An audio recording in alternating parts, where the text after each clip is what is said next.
민주당에서는 윤 대통령 탄핵 심판 선고가 늦어지는 책임은 최상목 권한대행에 있다라고 주장하고 있습니다. 결국 오늘 최상목 대행에 대한 탄핵소추안을 발의한다고요? 그렇습니다. 사실 어제 박찬대 원내대표가 최상목 대행에 대해 탄핵소추 절차를 개시하겠다라고 공식적으로 입장을 밝혔는데요. 오늘 오후 2시 정도에 탄핵안이 발의가 됐습니다. 관련해서는 이제 탄핵소추 소요로는 내란 관련의 공범 혐의도 분명히 존재하는 것이고, 그리고 가장 큰 건 역시 마은혁 재판관을 임명하지 않는 것, 이것에 대해서 헌재에서 국회의 구성권을 침해했다라고 확인했음에도 계속해서 임명하지 않고 있다는 것, 이것이 가장 주된 탄핵소추 사유가 될 것입니다.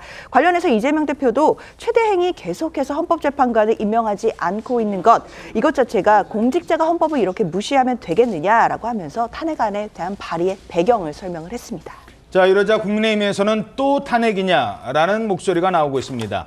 이번에 탄핵소추안이 발의가 되면 윤석열 정부 이후 민주당이 발의한 30번째 탄핵소추안이 된다고 합니다.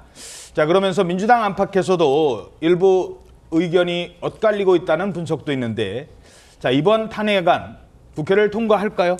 탄핵안은 국회를 통과할 수는 있을 것인데, 만약에 정족수를 지난번과 마찬가지로 150만 명 이상이면 된다라고 국회의장이 유권 해석을 하면은 민주당이 어차피 단독 과반수를 가지고 있기 때문에 국회를 통과를 할 것입니다. 그런데 문제는 이 탄핵안이 실효성이 없어질 가능성이 대단히 높다는 것이죠. 왜냐하면은 주말 내에 이거를 급히 처리해가지고 헌재를 올린다고 하더라도 바로 월요일 오전 10시에 한덕수 총리가 선고가 있습니다.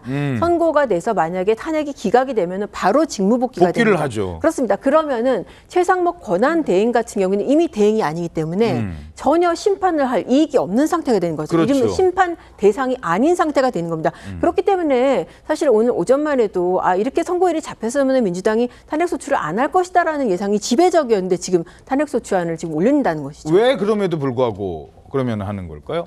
그 부분에 대해서는 사실 이거는 전략적으로 보면은 도저히 생각할 수가 없는 부분인데, 이쯤 되면은 그냥 어떻게든 헌재를 압박을 해서 빨리 윤 대통령에 대한 판결을 받건, 아니면은 지금 최상목 대행에 대해서 이 지금 헌재 재판관 1명, 그러니까 마은혁 후보를 임명하게끔 압박하는 그런 차원이 아닐까 싶습니다. 예. 자, 그렇다면 어떤 혐의로 고발을 하는 겁니까? 오늘 고발을 또 한다고 했는데. 네, 맞습니다. 최상목 대행에 대해서 기억하시겠지만 국정농단 사태가 발생했을 때 당시 미르재단 기억하실 겁니다.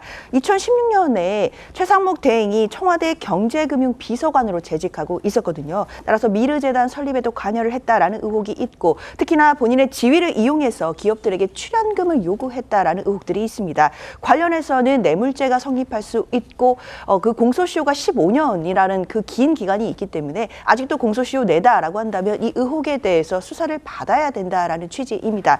그렇기 때문에 오늘 이제 고발을 한 상태인데요. 물론 이제 일각에서는 당시 국정농단 사건 특검팀에서는 최상목 대행을 결국 입건하지 않은 것 아니냐라는 비판은 나올 수 있겠지만, 일단은 고발이 들어갔으니까 수사기관에서 다시 그 관련된 의혹들을 들여다볼지, 이 부분도 좀 주요한 쟁점이 되겠습니다.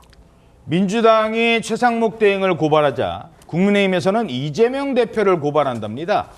강요죄로 고발한다고요? 네, 국민의힘은요, 최대행 고발을 기획한 민주당 이재명 대표와 이 박균택 법률위원장을 강요죄로 고발하겠다고 밝혔습니다. 이 최대행이 10년 전에 미르재단 설립 범죄에 관여했다면서 억지 고발을 했는데, 이건 이미 수사도 끝난 사건이다라고 주장을 하면서요, 뒤늦은 이번 고발이 협박용인 것을 국민들은 다 안다라고 지적을 했습니다. 그러면서 민주당의 다급한 고발은 이제 윤 대통령의 탄핵 재판의 흐름이 각하나 기각으로 흐르고 있음을 강력하게 방증한다면서, 시합이 다 끝났는데 편향된 심판을 심어서 결과를 뒤집는 건 승부 조작이다라고 말을 하기도 했습니다. 그리고 이 대표의 지시 없이는 이루어지기 힘든 일이라고 강조했습니다.